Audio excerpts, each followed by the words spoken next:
আসসালামু আলাইকুম এভরিওয়ান, আশা করছি সবাই ভালো আছো। আজকে আমরা বায়োলজির কোষ রসায়ন অধ্যায়ের কুইক রিক্যাপ দেখব এবং এই ক্লাসের ক্লাস নোট এবং বিস্তারিত কোর্সের ডিটেলস কমেন্ট বক্সে জেনে নিবা। তো দেখো, একদম কোষ রসায়নের অধ্যায়ের শুরুতেই এই লাইনটা আছে 60 থেকে 90 ভাগ হচ্ছে পানি এবং 17টা মৌল আছে অত্যাবশ্যকীয়, জীবনে অত্যাবশ্যকীয় এলিমেন্ট হচ্ছে 92টা। অ্যান্ড এখান থেকে পড়া লাগবে যে অ্যামিনো অ্যাসিডগুলোর মধ্যে যে বন্ড তাকে বলা হয় পেপটাইড বন্ড, কার্বোহাইড্রেটের মধ্যে যে বন্ড তাকে বলা হয় গ্লাইকোসাইডিক বন্ড। এই ফাংশনাল গ্রুপের মধ্যে লাস্ট যেটা আছে এটা অনেকে চোখে আড়ায় যায়, এই জিনিসটা জাস্ট দেখবা। দেন আসো, এই অধ্যায়ে আমরা টোটাল 4টা জিনিস নিয়ে আলোচনা করবো: কার্বোহাইড্রেট, প্রোটিন, লিপিড এবং এনজাইম। কার্বোহাইড্রেটের মধ্যে আমরা কার্বোহাইড্রেট ডেফিনেশনটা দেখি পলিহাইড্রক্সি এলডিহাইড বা পলিহাইড্রক্সি কিটোন এবং এদের ডেরিভেটিভস। যদি এলডিহাইড হয় তার মানে এটা অ্যালডোজ শর্করা, যদি কিটোন হয় তাহলে এটা কিটোজ শর্করা। কার্বোহাইড্রেট নামটা আসছে হাইড্রেটস অফ কার্বন থেকে, যার অর্থ কার্বনের জলায়ন, এবং 50 থেকে 80 ভাগ হচ্ছে কার্বোহাইড্রেট। তারপর আসো, কার্বোহাইড্রেটের উৎস, কী কী উৎস আছে এবং এই উৎসগুলোর নাম মনে রাখতে হবে। কার্বোহাইড্রেটের বৈশিষ্ট্যের মধ্যে 3 এবং 5 নম্বর পয়েন্টটা পড়বা।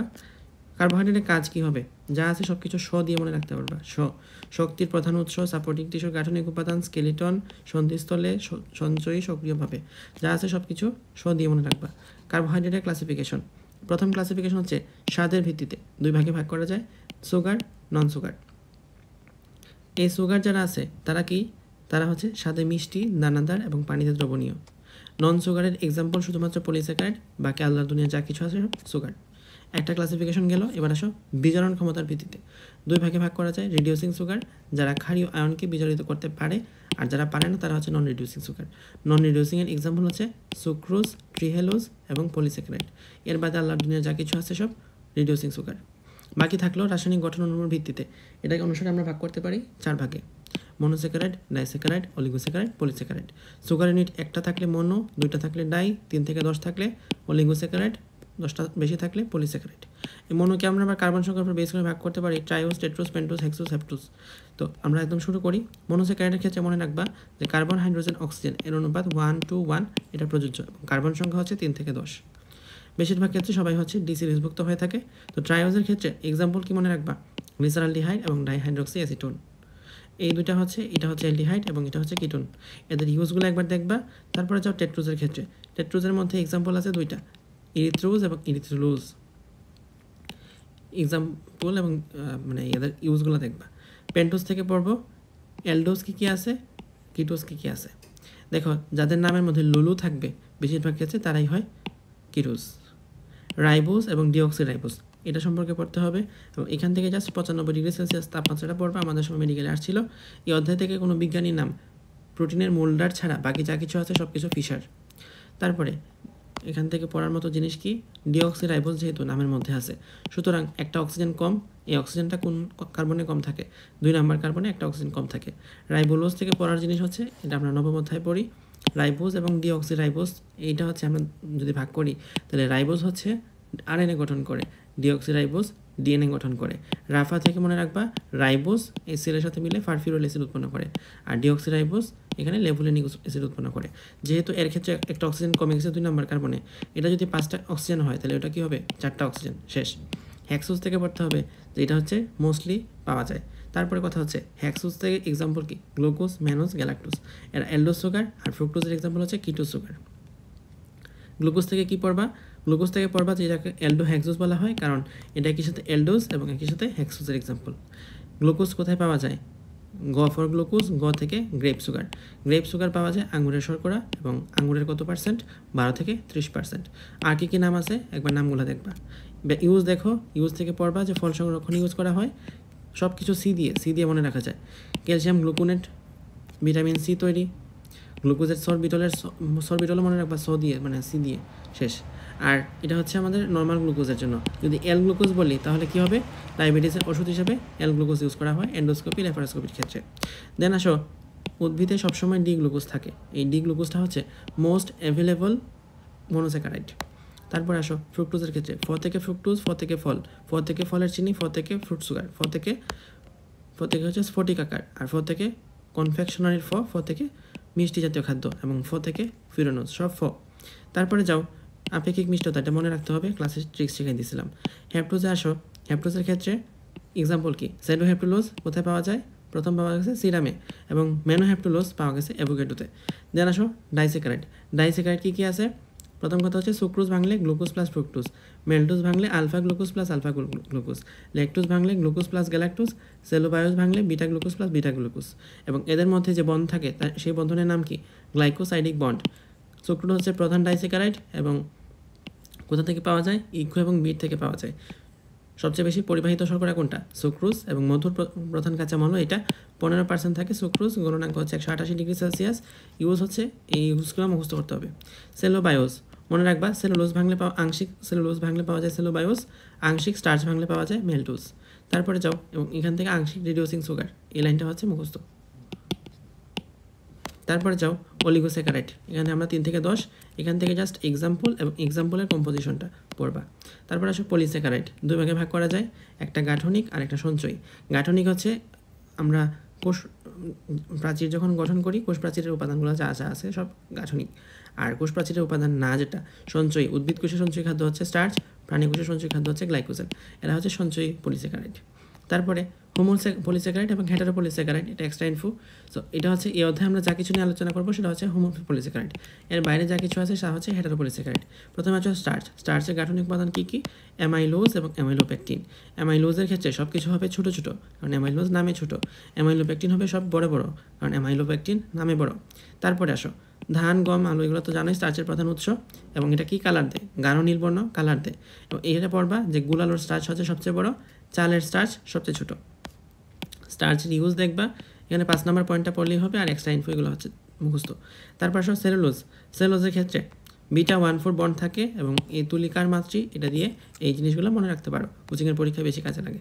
সেলুলোজের ব্যবহার, এগুলো হচ্ছে এখান থেকে একটু আননোন টাইপের যা কিছু আছে সব কিছুই হচ্ছে সেলুলোজের ব্যবহার, আর নোন জিনিসগুলো হচ্ছে স্টার্চের ব্যবহার। ওকে, তারপর স্টার্চ এবং সেলুলোজের মধ্যে পার্থক্য এখান থেকে আলাদা করে পড়ার মতো কি আছে? পড়ার মতো হচ্ছে নীলবর্ণ দেয় আর এটা নীলবর্ণ দেয় না।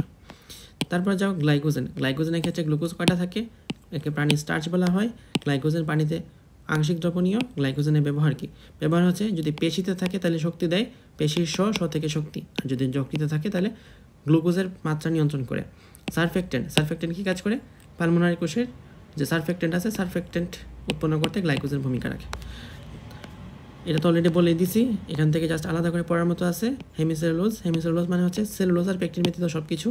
কাইটিন হচ্ছে, আচ্ছা কাইটিন এখানে পড়তে হবে যে কার্বোহাইড্রেট ডেরিভেটিভস আছে দুইটা, একটা গ্লুকোজামিন আর একটা গ্যালাক্টোজামিন। গ্লুকোজামিন থেকে তৈরি হয় কাইটিন এবং গ্যালাক্টোজামিন এটা থেকে কি তৈরি হয়? গ্যালাক্টোজামিন হচ্ছে তরুণাস্থির প্রধান দ্রব্য, এখানে লেখা আছে। আচ্ছা, তো কার্বোহাইড্রেটের ভূমিকা শেষ। তারপরে যাই অ্যামিনো অ্যাসিডের ক্ষেত্রে। অ্যামিনো অ্যাসিডের সংখ্যা জানি আমরা এটা, এবং টোটাল 20 প্রকার অ্যামিনো অ্যাসিড আছে, যার মধ্যে উদ্ভিদে অলওয়েজ ডি গ্লুকোজ এবং আলফা অ্যামিনো অ্যাসিড থাকে।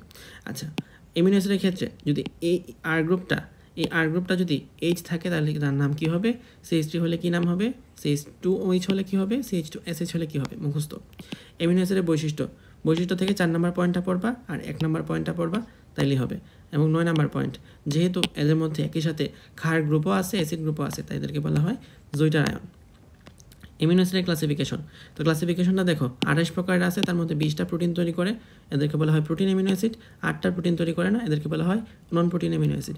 এই নন প্রোটিন অ্যামিনো অ্যাসিডগুলোর মধ্যে কে কোথায় কে আছে এবং কার ইউজ কী, কার স্পেশালিটি কী, মুখস্থ। তারপরে এই 20টাকে আবার ভাগ করা যায় দুই ভাগে, একটা 8 আর একটা হলো 12। 8টা হচ্ছে অত্যাবশ্যকীয়, মনে রাখা যায় PBT টিম হল দিয়ে, আর 12টা হচ্ছে অনত্যাবশ্যকীয়। আচ্ছা, এবং শিশুদের ক্ষেত্রে এক্সট্রা করে আরও 2টা থাকে অত্যাবশ্যকীয়। কী কী? HA দিয়ে মনে রাখা যায়। HA মানে হা করে থাকে হিস্টিডিন আর আর্জিনিন। শেষ। এখান থেকে এলিফেটিক হচ্ছে সবাই, অ্যারোমেটিক মনে রাখা যায় টাফ দিয়ে, হেটারোসাইক্লিক মনে রাখা যায় TPH দিয়ে। তারপরে যাও প্রোটিন থেকে বলছিলাম যে প্রোটিওজ অর্থ হচ্ছে সবচেয়ে গুরুত্বপূর্ণ, এবং এখানে মোল্ডার আছে। মোল্ডার বাদী অধ্যায় যা কিছু বিজ্ঞানী, সব বিজ্ঞানীর নাম হচ্ছে ফিশার। সবচেয়ে কম অ্যামিনো বিশিষ্ট প্রোটিনের নাম কি? ইনসুলিন। 51টা অ্যামিনো অ্যাসিড নিয়ে গঠিত। তো মিনিমাম কয়টা অ্যামিনো অ্যাসিড লাগে? 50টা অ্যামিনো অ্যাসিড লাগে। ওকে, ডান। তারপরে কথা হচ্ছে একটা পলিপেপটাইড থাকলে লাইসোজোম, কারণ লাইসোজাইম আমরা 1 নম্বর অধ্যায়ে পড়ছি। 2 রসই থেকে মনে রাখবা ইন্টিগ্রিন। শেষ। তারপরে 3 বাকি থাকে একটা, আর 4 হচ্ছে হিমোগ্লোবিন। 4-এর জন্য সব সময় হিমোগ্লোবিন হয়। তো একটা না, যেটা পারি না সেটাই হচ্ছে কোলাজেন। প্রোটিনের বৈশিষ্ট্য এখান থেকে পড়ার মতো জিনিস হচ্ছে স্বাদ, এবং যেহেতু এটার মধ্যে একই সাথে ক্ষার এবং অ্যাসিড গ্রুপ আছে তাই এটাকে বলা হয় এমফোটেরিক অণু। ক্লাসিফিকেশন থেকে এই বৈশিষ্ট্যগুলো পড়বা। তারপরে যাও জৈবিক কার্যাবলীর ভিত্তিতে ক্লাসিফিকেশন। গাঠনিক প্রোটিন আছে, কার্যকরী প্রোটিন আছে। গাঠনিক প্রোটিনগুলো মুখস্থ মনে রাখবা হচ্ছে কার্যকরী প্রোটিনটা। কার্যকরী প্রোটিন মানে যেটা তুমি কাজ জানো যেটা, সেটাই হচ্ছে কার্যকরী প্রোটিন। তন্তুময় যেটা আকৃতি অনুযায়ী আরেকভাবে ক্লাসিফাই করা যায় তন্তুময় প্রোটিন এবং গ্লোবিউলার প্রোটিন। গ্লোবিউলার প্রোটিন মনে রাখার ট্রিক্স হচ্ছে মাহিন দিয়ে মিলাইতে পারবা, যা মিলে না তাই হচ্ছে তন্তুময় প্রোটিন। গঠন অনুসারে আরও 4 ভাগে ভাগ করা যায়, ইনসুলিন, কেরাটিন, সিল্ক, ফাইব্রিনোজেন, আর দিকে আছে হিমোগ্লোবিন। তো এটা মুখস্থ। এখন আসো ভৌত রাসায়নিক গুণাবলী এবং দ্রবণীয়তার ভিত্তিতে। এটা মনে রাখার ট্রিক্স হচ্ছে NAPH নিউক্লিওপ্রোটিন, অ্যালবুমিন, প্রোটামিন এবং হিস্টোন এরা হচ্ছে পানিতে দ্রবণীয়। এবং অ্যালবুমিন গ্লোবিউলিন প্রথম দুইটা তাপ দিলে জমাট বাঁধে। প্রোলামিনের লা আছে, লা থেকে অ্যালকোহল, তাহলে অ্যালকোহলে দ্রবণীয় হয় এটা। গ্লুটেলিন এটা অ্যাসিড এবং ক্ষারের মধ্যে দ্রবীভূত হয়। গ্লোবিউলিন লবণের মধ্যে দ্রবীভূত হয়। তার স্ক্লেরোপ্রোটিন কোথাও দ্রবীভূত হয় না। এখন এখান থেকে উদ্ভূত প্রোটিন হচ্ছে অ্যালবুমাস আর মায়োসান। যুগ্ম প্রোটিন এগুলো প্রত্যেকটা নামের মধ্যে মিলে যায়। নিউক্লিক অ্যাসিড আর প্রোটিন মিলে তৈরি হয়। গ্লাইকো প্রোটিন মানে কার্বোহাইড্রেট আর প্রোটিন মিলে তৈরি হয়। লিপিড আর প্রোটিন মিলে তৈরি হয়। ক্রোম মানে রং আর প্রোটিন মিলে তৈরি হয়। মেটাল আর প্রোটিন মিলে তৈরি হয়। ফসফরিক অ্যাসিড আর প্রোটিন মিলে তৈরি হয়। তো এইভাবে যা কিছু আছে নামের মধ্যে মিলে যায়। তোমার এখানে লাগবে জাস্ট আলাদা করে 2-1টা এক্সাম্পল আছে, মুখস্থ করবা। এবং এখানে দেখো সেলুলোপ্লাজমিন এটা কপার নিয়ে তৈরি, আর ইনসুলিন জিঙ্ক নিয়ে তৈরি। জিঙ্কের মধ্যে ইনসুলিন থাকে। এই দুইটা লাগবে। এখন আসো এই যে বড় ক্লাসিফিকেশনটা কেমনে পড়বো। স্ক্লেরোপ্রোটিন তো সবাই জানে, স্ক্লেরোপ্রোটিন সবাই পারে। প্রোটামিন থেকে পড়তে হবে যে শুক্রাণুর মধ্যে কি থাকে, প্রোটামিন থাকে। হিস্টোন, নিউক্লিও হিস্টোন হচ্ছে হিস্টোনের এক্সাম্পল। বাকি থাকলো এই চারটার মধ্যে গ্লুটালিন দেখো, গ থেকে গ্লুটেলিন, গ থেকে গম, গ থেকে গ্লুটেনিন। যেখানে গম আছে সেখানে গমের আটার ভাই চাল মানে অরাইজা সেটাই বা, তাহলে অরাইজিনিনও থাকবে। এবং এটা হচ্ছে শস্যদানা। গ্লুটেলিনের পরে আসো প্রোলামিন হচ্ছে গম আর চাল বাদে যত শস্য আছে সবই। ভুট্টার জেইন মাইস যেহেতু তাই জেইন। গম থেকে গ থেকে গম, গ থেকে গ্লিয়াডিন। এবং জবের মধ্যে হরলিক্স পাওয়া যায়, হরলিক্স থেকে হরডিন। এই হচ্ছে এদের বীজে পাওয়া যায় প্রোলামিন। অ্যালবুমিন আর গ্লোবিউলের মধ্যে যে কোনো একটা পড়বা, বাকিটা ভুলে যাবা। প্রথম শ্রেণীর প্রোটিন হচ্ছে সবগুলো অ্যামিনো অ্যাসিড আছে। দ্বিতীয় শ্রেণীর অ্যামিনো অ্যাসিড হচ্ছে সবগুলো অ্যামিনো অ্যাসিড থাকে না। ডান। তারপরে যাও এখান থেকে 13 আর 11টা পড়বা, এখান থেকে হচ্ছে 10 আর 11টা পড়বা। আদর্শ খাদ্য হচ্ছে ডিম এবং দুধ। এই বক্সটা ভালো করে পড়বা, যদি না পারো মিনিমাম এই 3টা পড়তে হবে। লিপিডে আসো, লিপিড এই ক্লাসিফিকেশনটা দেখো। লিপিডকে আমরা ভাগ করতে পারি 3 ভাগে। সরল লিপিডকে আবার ভাগ করা যায় ট্রাইগ্লিসারাইড বা ফ্যাট বা স্নেহদ্রব্য, এবং এটাকে আবার ভাগ করা যায় 2 ভাগে, চর্বি এবং তেল। চর্বি আর তেলের মধ্যে পার্থক্যকারী তাপমাত্রা হচ্ছে 20 ডিগ্রি সেলসিয়াস। যদি কঠিন হয় তাহলে চর্বি, যদি তরল হয় তাহলে তেল। চর্বি আর তেলের মধ্যে পার্থক্যের বক্স আছে, এই 2 নাম্বার আর 5 নাম্বার পয়েন্টটা পড়বা। তারপরে যাও যৌগিক স্নেহদ্রব্য পড়লাম। মোমের ক্ষেত্রে স্নেহদ্রব্য কী নিয়ে গঠিত? 3টা ফ্যাটি অ্যাসিড আর একটা গ্লিসারল। মোম কী নিয়ে গঠিত? ফ্যাটি অ্যাসিড এবং মনোহাইড্রিক অ্যালকোহল। এখান থেকে জাস্ট কার্বন নাম্বারটা পড়বা। তারপরে এই যে ফ্যাটি অ্যাসিডটা পড়তেছি, যদি আমরা ফ্যাটি অ্যাসিডের কথা বলি, ফ্যাটি অ্যাসিড আছে 2 রকম, স্যাচুরেটেড, আনস্যাচুরেটেড। স্যাচুরেটেডটা হলো খারাপ মানে হচ্ছে অ্যাথেরোস্ক্লেরোসিস ঘটায়। আনস্যাচুরেটেড হলো ভালোটা হলো সিস এবং ট্রান্স 2 ভাগে ভাগ করা যায়। সিসকে আমরা বলতেছি ভালো। আচ্ছা, আনস্যাচুরেটেডকে আবার 2 ভাগে ভাগ করা যায়, monounsaturated fatty acid, polyunsaturated fatty acid. এর মধ্যে পলিটা ভালো, পলিটাকে বলা হয় এসেনশিয়াল ফ্যাটি অ্যাসিড। এবং এটার এক্সাম্পল কি? ওমেগা 3 হচ্ছে লিনোলেনিক অ্যাসিড মানে বড় নাম, ওমেগা 6 হচ্ছে ছোটো নাম লিনোলিক অ্যাসিড। এখান থেকে একটু পড়লেই হবে। যৌগিক লিপিড থেকে পড়তে হবে প্রথমে সালফোলিপিড হচ্ছে ক্লোরোপ্লাস্টের মধ্যে পাওয়া যায়। লিপোপ্রোটিন হচ্ছে এই বক্সটা পড়তে হবে।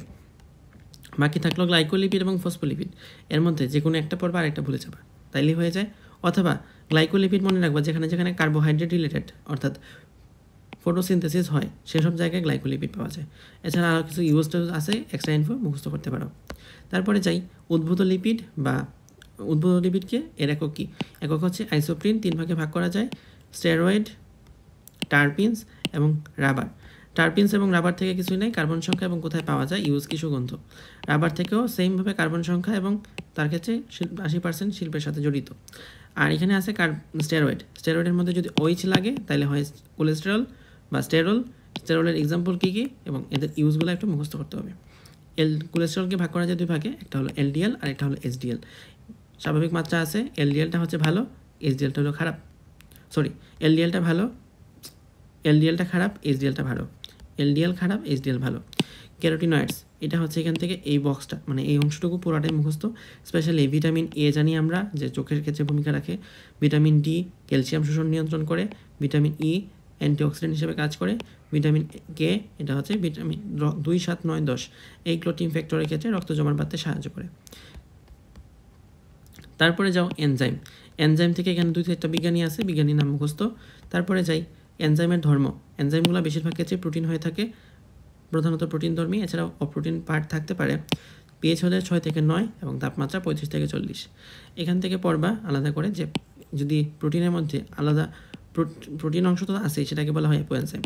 যদি নন প্রোটিন অংশ থাকে তাহলে সেটাকে বলা হয় প্রস্থেটিক গ্রুপ। এই প্রস্থেটিক গ্রুপের মধ্যে 2 পার্ট। যদি প্রস্থেটিক গ্রুপটা ধাতু জাতীয় হয় তাহলে তাকে বলা হয় কোফ্যাক্টর অথবা অ্যাক্টিভেটর। যদি এটা অর্গানিক কোনো পার্ট হয় বা অর্গানিক কোনো জিনিস হয়ে থাকে তাহলে তাকে বলা হয় কোএনজাইম। ওকে, তো এগুলোর মিনিং শিখবা, মিনিং পড়লেই হয়ে যায়। তালাচাবির মতবাদ আর ইনডিউস ফিড থিওরি বর্তমানে এটা চলে। অ্যালোস্টেরিক এনজাইম মানে নিজের ইচ্ছা মতো আকৃতি এবং কাজ চেঞ্জ করতে পারে। দেন আসো এই ক্লাসিফিকেশন। দেখো, যার নামের মধ্যে অক্সিডোরিডাক্টেজ তার মানে জারণ বিজারণ ঘটবে, জারণ বিজারণের যত এনজাইম এগুলোর নাম হচ্ছে এখানে। ট্রান্সফারেন্স হচ্ছে কী ট্রান্সফার করে? ফসফেট গ্রুপ ট্রান্সফার করে, তাই নাম হচ্ছে kinase. Hydrolytic enzyme, digestive enzyme. Lyase পড়বো না, আইসোমারেজ থেকে পড়বো হচ্ছে আইসোমারেজ এবং তার বাই মিউটেজ। লাইগেজ হচ্ছে গ্যাপ দিয়ে মনে রাখা যায় 3টা, তাহলে যা মনে থাকে না তাই হচ্ছে লাইগেজ, এই বাকি 3টা লাগবে না। এখান থেকে কার্যকারিতার প্রভাবকসমূহ 35 থেকে 40 তো বলে ফেলছি। পিএইচের এই লিস্টটা মনে রাখা যায় পাইসে 8 দিয়ে। তারপরে ধাতু হচ্ছে এখানে গ্রুপ 11 আর 12 হলে এরা কার্যকারিতা কমায়, বাকি সব ক্ষেত্রে কার্যকারিতা বাড়ায়। এখানে যা দাগাইছি টুকি এনাফ। চোখের কন্ট্যাক্ট লেন্সের জন্য ক্যাটালেস সিসি। বদ হজমের জন্য জাইমেজ, হজমের জ থেকে জাইমেজ। লাইপেজ হচ্ছে অগ্নাশয় পাওয়া যায়, তাই অগ্নাশয়ের রোগ নির্ণয় ইউজ করা হয়। বাকি আছে এই অংশটুকু। এখানে দেখো ফলের রস, ফ থেকে ফল, ফ থেকে পেকটিন। পনিরের র থেকে রেনিন, কাপড়ের এটা মনে রাখবা এলাকা দিয়ে অ্যামাইলেজ, লাইপেজ, কাপড়ের দাগমোচন। চামড়া মুক্তকরণের ক্ষেত্রে প্রোটিওলাইটিক। হজমের ক্ষেত্রে কি লাগে একটু আগে পড়ে আসছি, বদ হজম দূর করতে জাইমেজ। প্রাণ রাসায়নিক বিশ্লেষণ, এটা হচ্ছে ইউরিয়ার জন্য ইউরিয়াস, ইউরিক অ্যাসিডের জন্য ইউরিকেজ, নাম থেকে বোঝা যায়। ক্যাটারেক্টের টি থেকে ট্রিপসিন। তারপরে এখানে আছে ডায়াবেটিসের ক্ষেত্রে কী দেখায়? গ্লুকোজ দেখে, তাহলে গ্লুকোজের অক্সিডেজ এবং পারঅক্সিডেজ। আর উচ্চ রক্তচাপ নিয়ন্ত্রণে প্রোটিওলাইটিক। ল্যাকটেজ দিয়ে কী বানায়? আইসক্রিম ইত্যাদি ইত্যাদি, যেগুলোর মধ্যে দুধ আছে। জমাট রক্ত গলানোর ক্ষেত্রে ইউরোবাইলেজ। ফটোগ্রাফির ফ থেকে পো থেকে প্রোটিয়াস। তারপরে কাগজের এখানে ব্লিচ উচ্চারণ করো, তাহলে হয়ে যায় জ থেকে জাইলানেস।